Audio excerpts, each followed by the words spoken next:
गांव में माधव नाम का एक ग्वाला रहता था। उसके पास बहुत सारी गायें थी। माधव गाय का दूध बेचकर अपने घर का निर्वाह कर रहा था। उसकी एक बेटी थी मीरा। मीरा की माँ उसे जन्म देते ही इस दुनिया से चली गई। माधव अपनी बेटी मीरा को अकेले नहीं पाल पा रहा था और उसने दूसरी शादी कर ली। कुछ समय तक तो गायत्री मीरा का बहुत ध्यान रखती थी, लेकिन समय के साथ सब कुछ बदल गया।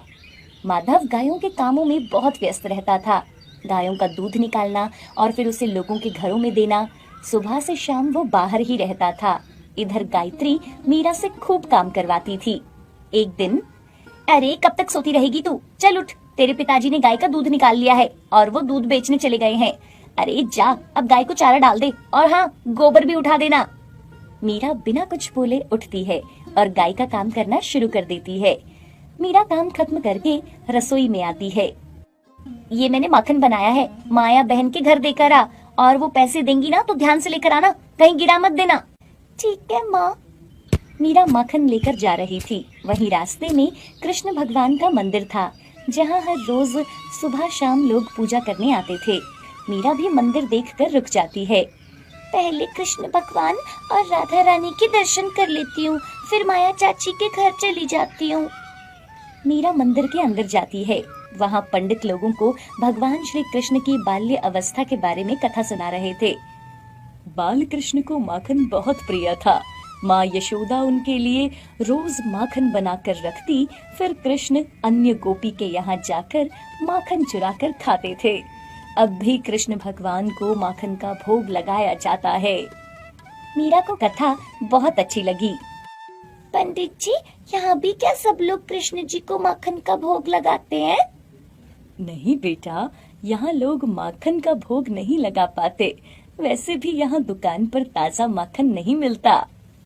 मीरा के पास जो माखन था वो माखन पंडित जी को देती है। ये माखन बिल्कुल ताजा है, मेरी माँ ने निकाला है, आप इससे भगवान को भोग लगा दीजिए। पंडित जी उस माखन से श्री कृष्ण को भोग लगा देते हैं। मीरा बाकी बचा हुआ माखन लेकर अपनी चाची के घर जाती है। चाची ये लो, माँ ने माखन भेजा है। अरे मेरी मीरा, आ गई तू, ये ले पैसे, घर जाकर दे देना। हाँ हाँ चाची, मैं दे दूंगी। अरे मीरा, अपनी माँ को बोलना कल मेरे लिए भी 1 किलो माखन रख ले, मैं लेने आ जाऊंगी।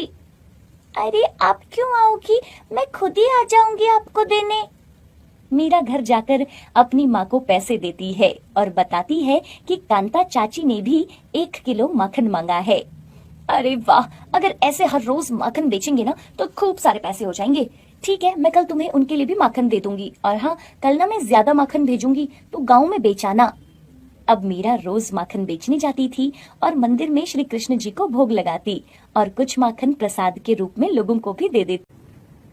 क्यों रे मीरा, अब तू पैसे कम लाती है, मैं तो तुम्हें ज्यादा माखन देती हूँ। कल से ना मैं खुद माखन बेचने जाया करूंगी, तो गाय का ध्यान रखा कर, तू जरूर रास्ते में माखन खा लेती होगी। नहीं माँ, मैं नहीं खाती, कल से मैं जाऊंगी। अब गायत्री खुद माखन बेचने जाती। ऐसे ही उसे कुछ दिन हो गए थे। एक दिन गायत्री माखन के पैसे गिन रही थी, तभी वहाँ एक छोटा सा सुंदर सा लड़का आता है, जिसके बालों में मोर पंख था। सुनो, इस घर में एक लड़की रहती है जो मुझे खाने को माखन देती है, वो कहाँ है? कुछ दिनों से वो मेरे पास नहीं आ रही। अच्छा जी, तो तुम हो वो पाखंडी जो हर रोज उसके माखन को खा जाते थे। आज मैं तुझे नहीं छोड़ूंगी, और इस मीरा की बच्ची को तो आने दो, इसे तो मैं बताती हूँ। गायत्री जैसे ही उस लड़के को पकड़ने के लिए उठती है तो वो वहाँ से चला जाता है। अरे कहाँ गया? भाग गया? इस मीरा को आने दो पहले, 2 थप्पड़ लगाऊंगी ना तो सब कुछ बता देगी। कुछ देर बाद मीरा गाय के लिए चारा लेकर घर आती है। इधर आ, तेरी इतनी हिम्मत कि तू बिना पूछे बच्चों को माखन खिलाती है, और वो लड़का कौन है जिसे तुम माखन देती हो? मैंने किसी लड़के को माखन नहीं दिया माँ। तभी माधव भी वहाँ आ जाता है। अरे क्यों बच्ची के पीछे पड़ी हो, चलो छोड़ो उसको। समझा लो इसे, लोगों के बच्चों को माखन बांटती फिरती है तुम्हारी ये लाडली। बेटा तुम बाहर जाओ, बच्चों के साथ खेल लो। अगले दिन माधव के घर की सारी गाय दूध देना बंद कर देती है।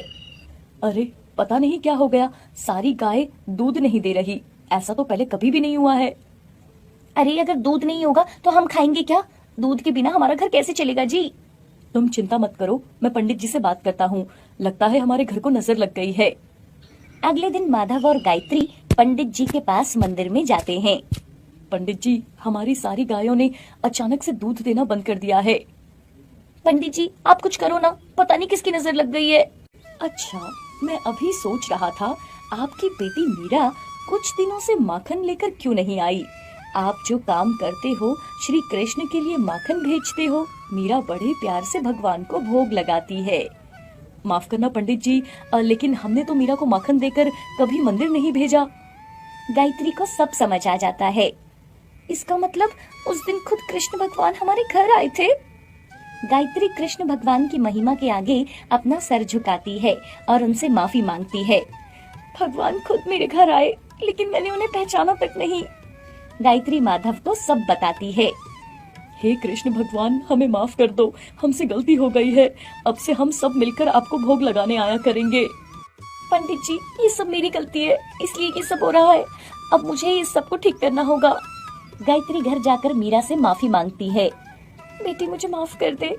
तुमने मुझे पहले क्यों नहीं बताया कि तुम श्री कृष्ण भगवान जी को भोग लगाती थी, इसलिए माखन कम हो जाता था। माँ, मुझे लगा आप गुस्सा करोगी, इसलिए मैंने नहीं बताया। बताती भी तो कैसे, मैं हर समय तो तुझ पर चिल्लाती रहती थी। हे भगवान, मुझे माफ कर दे, मुझसे बहुत बड़ी गलती हो गई। अगले दिन माधव की सारी गायें फिर से दूध देने लगती हैं। अब तो वो अपनी बेटी मीरा और पत्नी गायत्री के साथ मंदिर जाता और कृष्ण भगवान को माखन का भोग लगाते और सब लोगों को भी वो माखन का प्रसाद देते थे।